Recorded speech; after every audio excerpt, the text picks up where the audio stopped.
My name is Eleanor Price, and until that morning, I thought I still mattered in my daughter's life. I was sitting at the kitchen table, hands wrapped around a cup of coffee that had long gone cold. When Clara came in, she didn't even sit down. She just stood there with her arms folded across her chest and said, "Mom, you're no longer needed here."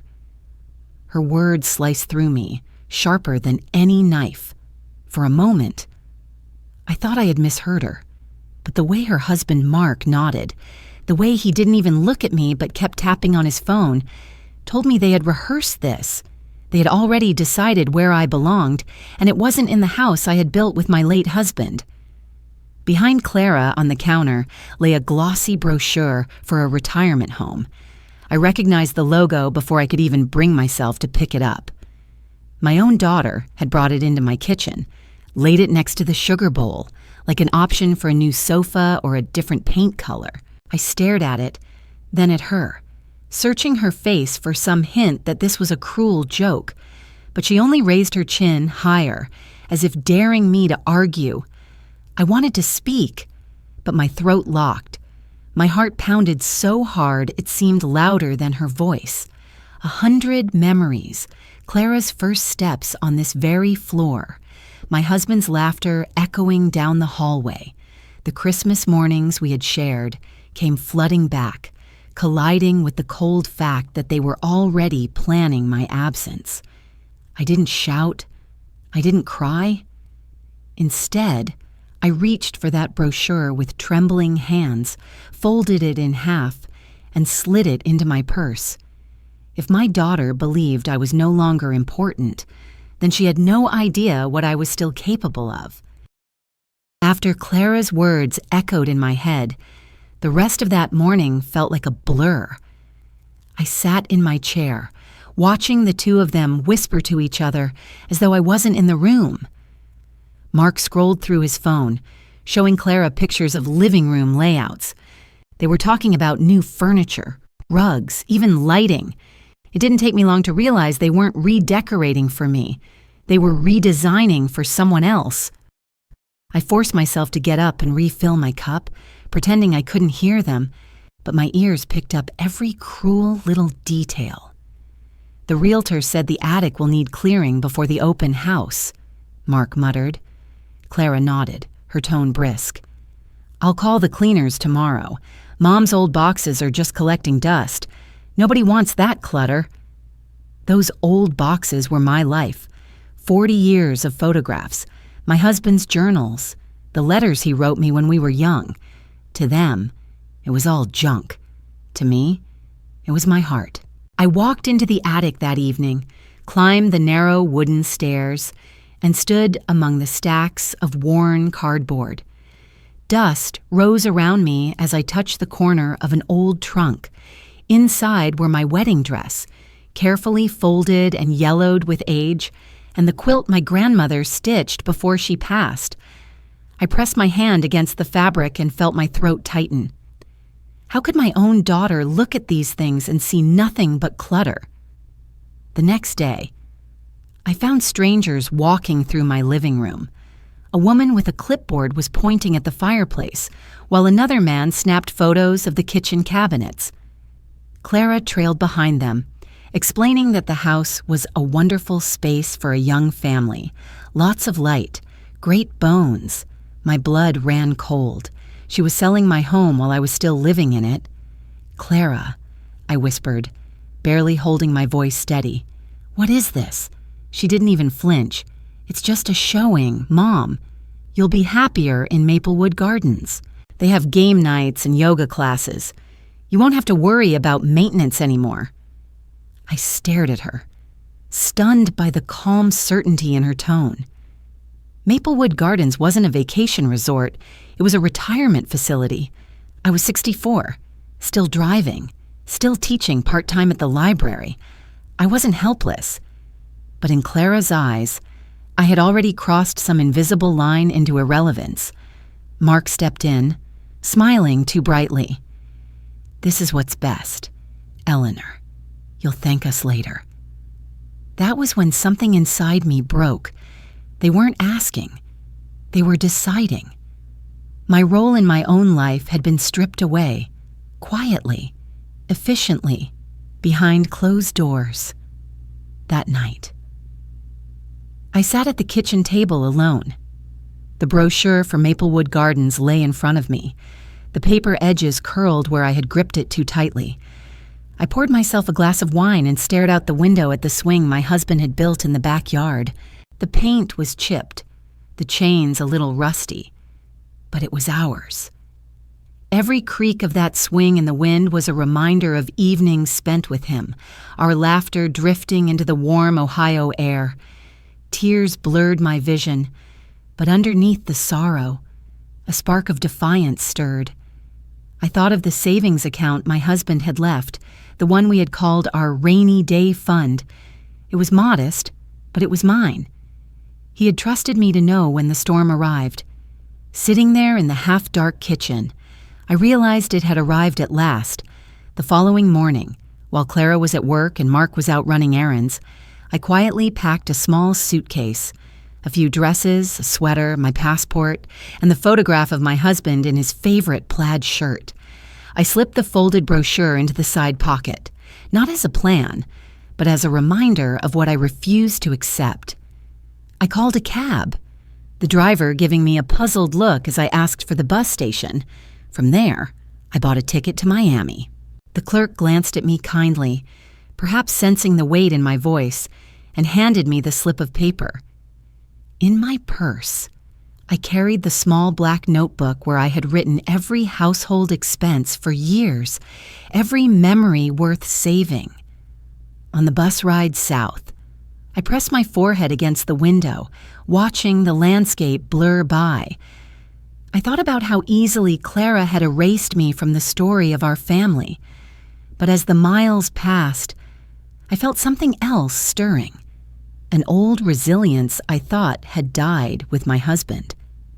When I finally stepped onto the dock in Miami, the smell of salt water filled my lungs. The cruise ship loomed before me, white and massive against the blue sky. It was supposed to be a place of leisure, an escape for retirees and honeymooners. For me, it was something else entirely.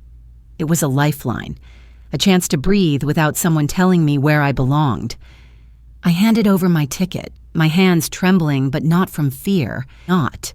For the first time in years, I wasn't walking into a space where I was unwanted. I was walking toward the unknown, carrying nothing but my grief, my memories, and the faint, flickering hope that maybe, just maybe, I could still fight for myself. The ship felt like another world the moment I stepped on board. The carpeted hallways stretched endlessly, filled with strangers carrying cocktails and wearing wide-brimmed hats. I moved among them like a ghost, clutching my small suitcase as if it were the last piece of myself. I hadn't told Clara or Mark where I was going. For once, my life wasn't a detail for them to manage or approve. The first night, I stood alone on the deck as the ship pulled away from Miami. The shoreline shrank until it became nothing but lights scattered against the darkness. The ocean opened wide before me, vast and merciless. My husband used to say the sea was the one place that reminded him how small we truly are. That night, I understood what he meant. I felt small, but also strangely unshackled. At dinner, the next evening, I almost sat alone again until I heard a familiar laugh. It was Martha Reynolds, a woman I had known years ago through the church choir. She looked older, but her sharp eyes hadn't dulled a bit. She waved me over before I could turn away. "Eleanor Price, I thought that was you," she said, pulling me into a hug that smelled faintly of lavender and salt. "What on earth are you doing out here by yourself?" Her warmth cracked the shell I had been building around myself. Over the next hour, between spoonfuls of chowder and glasses of wine, the story tumbled out. Clara, the house, the brochure on the kitchen table. Martha listened with her chin resting on her hand, her expression shifting between outrage and sorrow. "That's elder exploitation, plain and simple," she said firmly. You can't let them strip you of your home."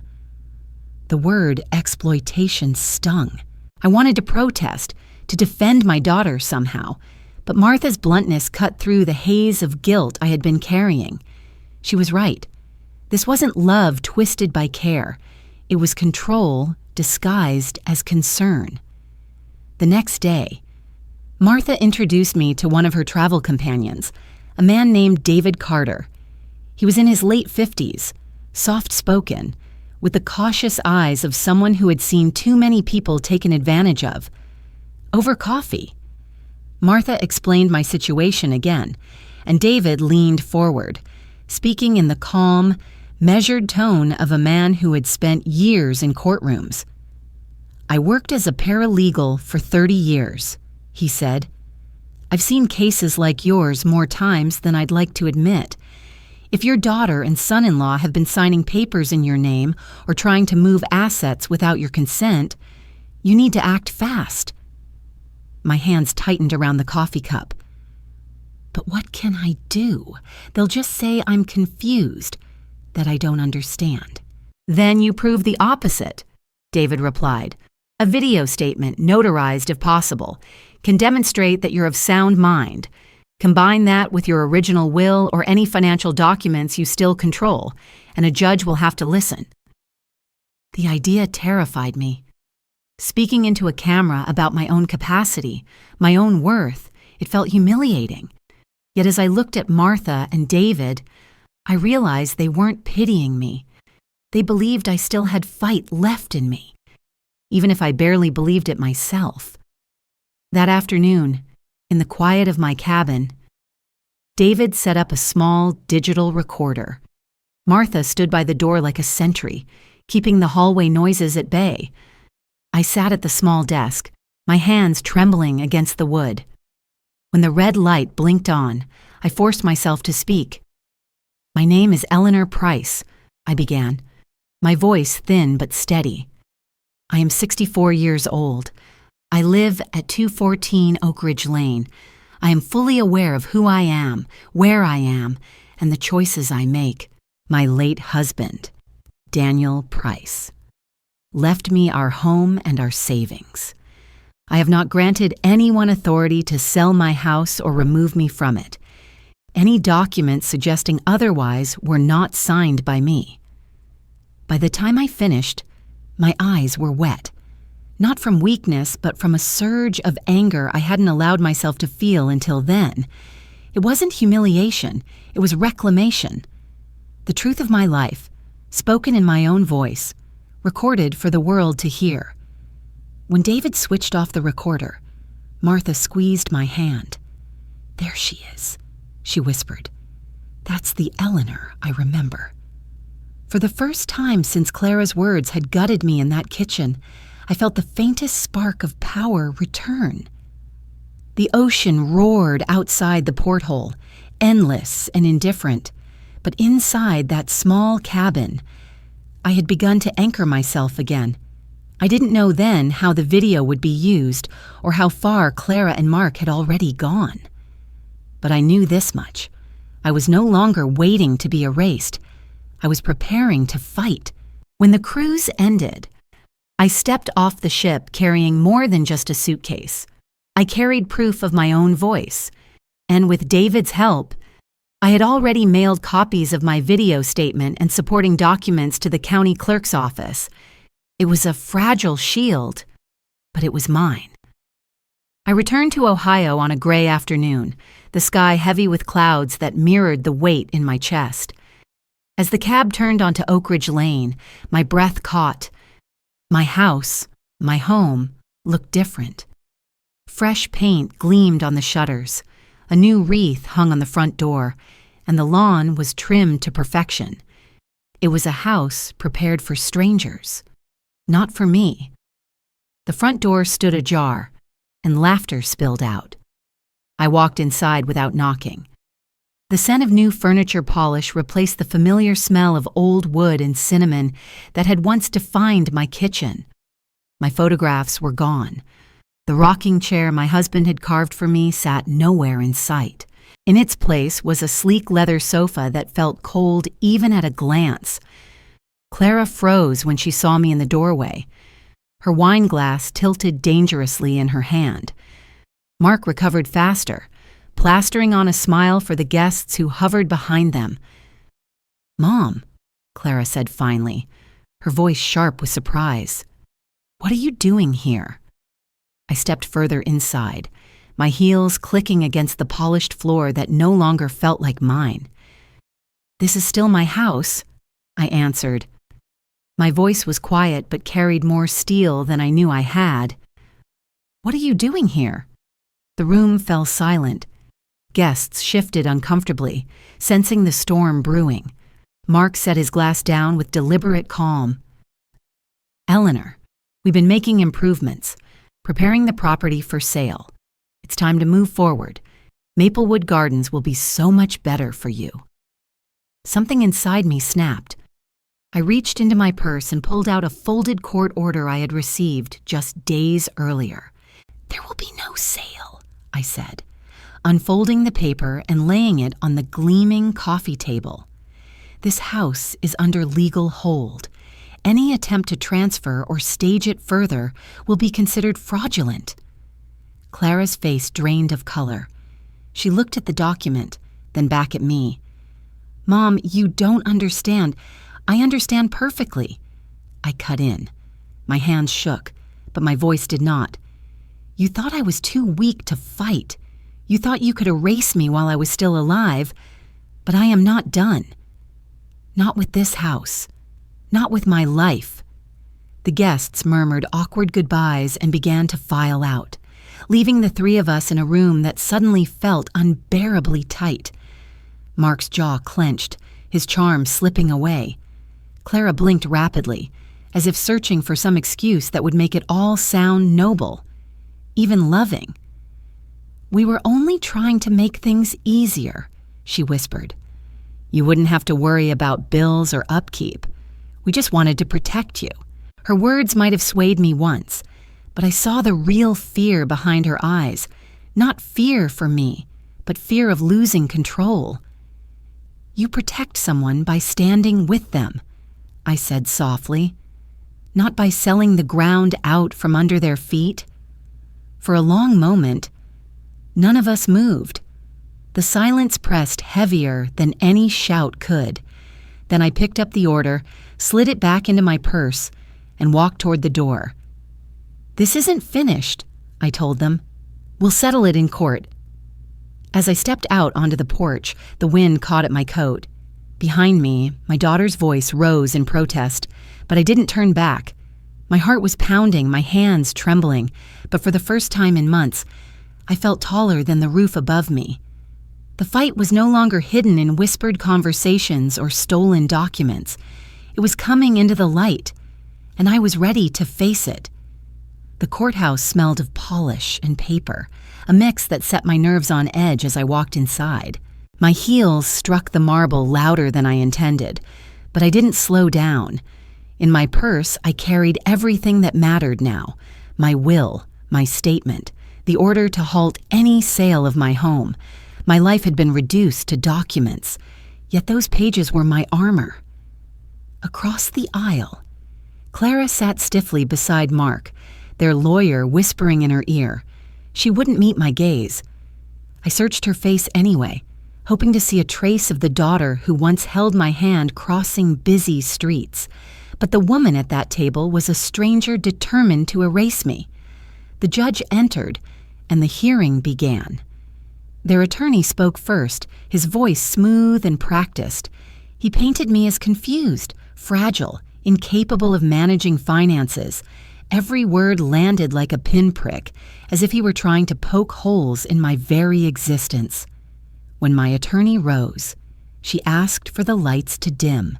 A screen flickered to life, and there I was, sitting in that cabin on the ship, my voice quivering but firm. "My name is Eleanor Price. I am 64 years old. I know exactly who I am, and I have not authorized anyone to sell my home." The room went silent. Even Mark shifted in his chair, his smirk gone. When the recording ended, The judge turned to me. "Mrs. Price, do you confirm this is your statement?" "Yes, Your Honor," I said, my voice stronger than I expected. "I am of sound mind. What I am not is invisible." My attorney then placed the evidence on the bench, my original will, the real deed, and text messages between Clara and Mark discussing how quickly they could list the house. Each piece landed with weight heavier than any accusation. Clara finally looked at me, her eyes wet, her lips trembling, but no words came. The judge leaned back, then forward again. "The court finds Mrs. Price competent. The power of attorney and trust documents are void. Any attempt to sell the property is fraudulent. This case will be referred to the district attorney for elder exploitation." The gavel struck, echoing like thunder through the chamber. I exhaled, my chest loosening for the first time in months. Behind me, Martha touched my shoulder, her presence steady as stone. I didn't turn to see Clara or Mark. My eyes stayed on the judge's bench, the symbol of authority that had finally returned my dignity. As I walked out into the autumn air, sunlight broke through the clouds. I knew the fracture with Clara might never heal, but I also knew one truth more clearly than ever. I had fought for myself, and I had won. In the months that followed, my house slowly became mine again. The leather sofa was hauled away, and in its place, I returned the old rocking chair Daniel had carved. I found my photographs in boxes stacked carelessly in the garage, frames cracked, dust clinging to the glass. One by one, I cleaned them, hung them back on the walls where they belonged. Every nail I hammered felt like reclaiming a piece of my life. Clara didn't come by after the trial. Mark never called. But one morning, a letter arrived in the mail. The handwriting was his, uneven and rushed. He apologized, not in grand, flowery words, but in the kind of stumbling sentences of a man who had finally seen his own reflection. He wrote that greed had blinded him, that fear of financial struggle had made him cruel. At the bottom, he signed both his name and Clara's, though the pen strokes told me hers had been added with hesitation. I read it twice, then tucked it away in the drawer where I kept Daniel's old letters. Forgiveness.